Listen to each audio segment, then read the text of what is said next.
Et coucou la team Cancer, j'espère que vous allez tous et toutes bien. Donc on va faire la guidance sentimentale pour la période du 15 avril au 15 mai 2022 pour le signe solaire ascendant et lunaire. Si vous souhaitez une consultation avec moi, vous avez mon adresse email dans la barre de description juste en dessous. Et si vous souhaitez faire un don à la chaîne également, il y a le lien qui se trouve dans la barre de description. Je sais que j'ai déjà fait le tirage sentimental pour le mois d'avril. Je referai également un tirage sentimental pour le mois de mai. Là, c'est juste dans l'entre-deux de la période pour voir voilà, s'il y a une évolution ou quelque chose qui pourrait parler peut-être à d'autres pour qui ça n'a pas parlé la dernière fois. Allez, ok, bon, ça commence déjà très rapidement. L'âme sœur, très bien. Et on a vous pouvez aimer sans crainte. Bon, clairement le message il est clair. Je pense que vous soyez en couple ou célibataire. Là, clairement, on vous dit que voilà, il faut aimer cette personne sans avoir de crainte hein, d'adultère ou autre chose, ou d'amour non réciproque, par exemple. Hein. On va voir, on n'a pas encore de suite. Mais il semblerait que effectivement vous soyez en marche de rencontrer votre amour véritable. Pour moi, je veux dire amour véritable. Et pour d'autres, vous êtes vraiment avec la bonne personne. D'accord.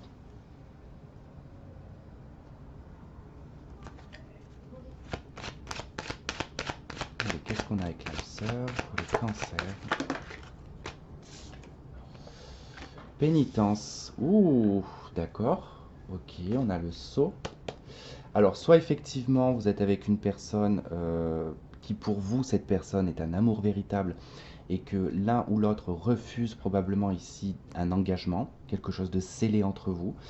Euh, pour d'autres, vous refusez aussi, je sens, pour d'autres, vous refusez peut-être des relations parce que vous êtes peut-être ici dans l'idée de rencontrer votre âme sœur, vous voyez, Euh, d'avoir cet amour véritable. Alors généralement, moi je trouve que c'est plutôt bien parce que ça veut dire que dans sa vie on est plus ou moins autonome et qu'on se gère très très bien et que l'amour n'est qu'un plus finalement, que de prendre quelqu'un pour combler un vide. Donc bon, c'est plutôt bon quand on le voit dans ce sens-là. Mais là, voilà, il y a quelqu'un qui refuse aussi peut-être hein, vos avances aussi. Hein. Vous êtes peut-être attiré par une personne que vous, vraiment pour vous, vous êtes sûr et certaine et certain que c'est votre âme sœur, mais peut-être que cette personne refuse totalement. Après, il se peut que cette personne ne soit pas disponible aussi. Hein. Avec la carte de la pénitence, peut-être quelqu'un qui vit, voilà, c'est vous hein, qui n'êtes pas libre. Hein.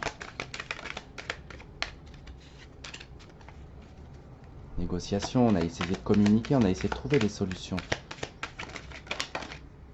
On a la lumière et on a la destinée. Bon, quelque chose va s'éclairer, ça va vous ouvrir une porte. Et voyez, on retrouve la négociation. Donc, pour moi, il y a déjà eu à un moment donné une communication ou quelque chose où ça va venir. Mais il y aura une problématique dans cette relation, même si elle n'est pas arrivée, il y aura une problématique qui va nécessiter ici de négocier, d'accord, de discuter, de mettre des choses en place. Après, je ne sais pas quelle sera la raison. Hein, il peut y en avoir 36 000 à énumérer, mais on ne va pas le faire. Il n'y a que vous, de toute façon, vous l'adaptez à votre situation. Mais là, clairement, voilà, on va trouver une solution et on va pouvoir en fait prendre un chemin. Alors, ensemble, oui, entre guillemets, je dirais, parce que peut-être que dans des situations particulières, vous allez peut-être trouver une solution annexe hein, qui va faire que vous allez vous rapprocher, mais peut-être pas vivre ensemble, mais voilà, en tout cas, il y a des solutions qui sont trouvées pour un nouveau chemin, pour une nouvelle destinée ici. Mais c'est vrai qu'il y a quelqu'un qui est quand même dans la résistance, quelqu'un qui résiste.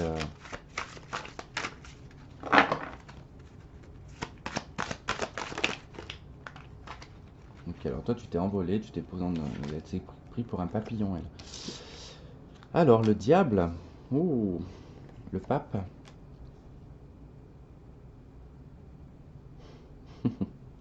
C'est exactement ça. En fait, c'est une relation. Là, je suis dans une relation qui est tout à fait, comment dire, non conventionnelle. On est dans une relation qui est politiquement incorrecte.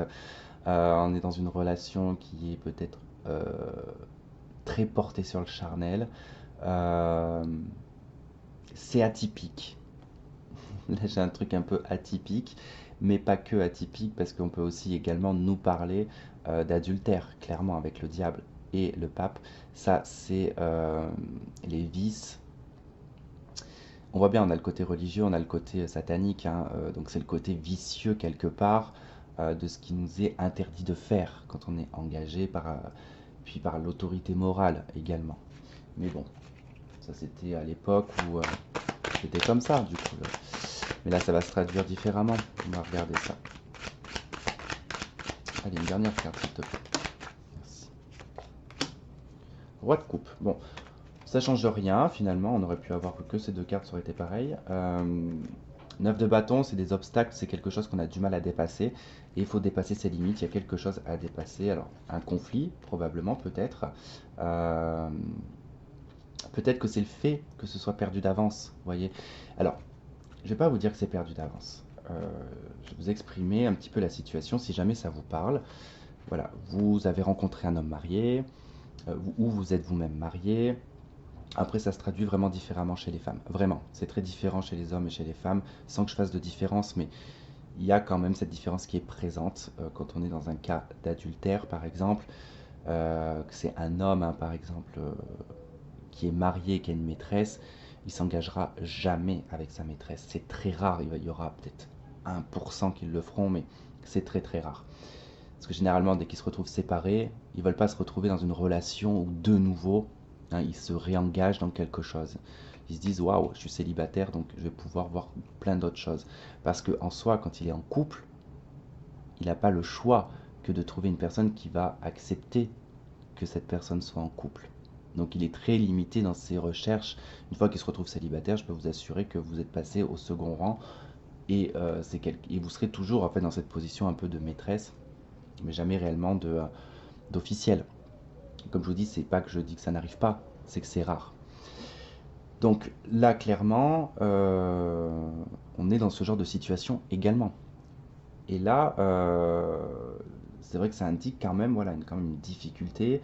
On voit bien que on faute au niveau de quelque chose où on a donné sa parole quelque part. Et ça concerne un homme. C'est un homme qui soit se comporte comme ça, ou c'est, je vous le redis, vous vraiment vous adaptez, hein, à la situation. C'est interchangeable parce que si je fais tout le monde, on n'y arrive plus au bout d'un moment. Allez, on va recouvrir avec l'améthyste. Allez, sur le diable, qu'est-ce que j'ai sur le diable? Et c'est quelqu'un qui vous stimule beaucoup, hein. L'équilibre, la paix. Après, pour revenir à ce que je disais tout à l'heure, après voilà, faut juste des fois accepter la situation. Si cette personne n'est pas disponible, orientez votre vie de façon à ce que vous soyez occupé un maximum, de toujours voir cette personne, mais voilà, de pas attendre après cette personne. Mais bon, pour certains, ça vous dérange pas parce qu'avec la carte de la paix, il y a quand même voilà quelque chose qui fait que on est quand même en paix avec ça. Bah, regardez, de toute façon, elle est ressortie, donc.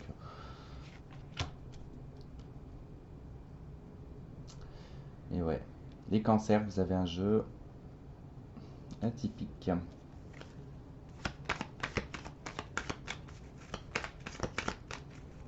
Bon, je sens fortement un Gémeaux dans votre jeu. Parce que depuis tout à l'heure, ça me le toque à la tête qu'il y a un Gémeaux. Mais c'est pas que, hein, y a pas que, c'est pas que pour les personnes qui sont en face d'un Gémeaux.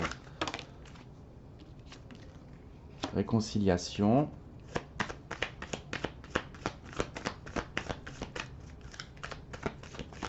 Il peut aussi y avoir eu, hein, dans un couple, tout simplement, vous étiez en couple, hein, peut-être eu simplement un adultère.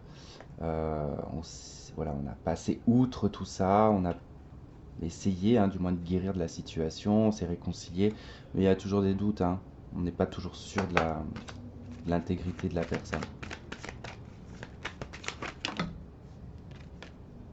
Ok, l'union, le couple, le contrat. Instabilité.